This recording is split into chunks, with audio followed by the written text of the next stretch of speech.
හපන් දැන් බැරි වෙලාවත් මම ගොවි සමිතියේ සභාපති වුණොත් මම කරන් දින්නේ වැටි ගෙන ඇතුළේ ගිහලා කියනවා. උඹට තියෙන්නේ ඒ කියන හැම එකටම එහෙම වැඩක් කරනවා ඉතින් කරන් දින්නේ දාපලි අයියා තමයි. එහෙනම් මට සපෝට් එකක් දීපන්. අයියෝ දැන් නම් මට හරියට වැඩි තේරෙන්නේ. කල්ලිත් ඔය ඉදිරි කිව්වනම් මම වැඩි කොල්ලා දිනවා ඉස්සරටම. හැබැයි මේ පාරට වැඩ යනොත් ගනි. පක්. වරින් බූරුවා.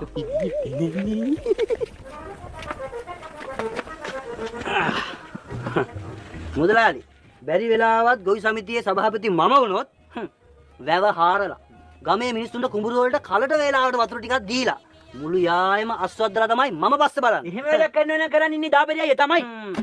ඒ විතරක් නෙමෙයි මුදලාලි. සමිතියේ මුදල් විගණනය කරලා කළමනාකරණය කරලා විනිවිද භාවයකින් කටයුතු කරනවා. එහෙම වැඩක් කරනව නම් කරන් ඉන්නේ දාපලි අයියා තමයි.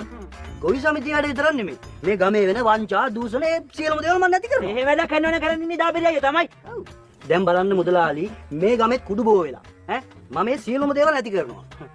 මේ කවුරු හරි එකේ ගමට කුඩු බෙදනවා. එහෙම වැඩක් කරනව නම් කරන් ඉන්නේ දාපලි අයියා තමයි.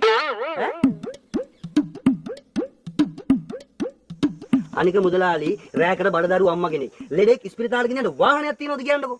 වාහන තියෙන මිනිස්සුත් වාහන දෙන්නේ නැහැ. ඒ හින්දා මම ගන්නවා සමිති සල්ලි වලින් ත්‍රිවිල් කට්. එහෙම වැඩක් කරනව නම් කරන් ඉන්නේ දාපලි අයියා තමයි. ඒකනේ. දැන් වැඩි ඕනේ නැහැ මුදලාලි. දැන් මේ දවස්වල සභාපති මහත්තයාගේ නෝනා ඉන්නෙත් බඩින්නේ. එහෙම වැඩක් කරනව නම් කරන් ඉන්නේ දාපලි අයියා තමයි. මොකද යකටෝ කිව්වේ? ඔයාට පුළුවන් දැන් එච්චර හරියක් කරන්න. එහෙම වැඩක් කරනව නම් කරන් ඉන්නේ අපේ රත්තරන් දාපලි අයියා තමයි. අම්මට බලන්න සබත් මුකේ බඩු කතාව. මොකද යකටෝ කිව්වේ?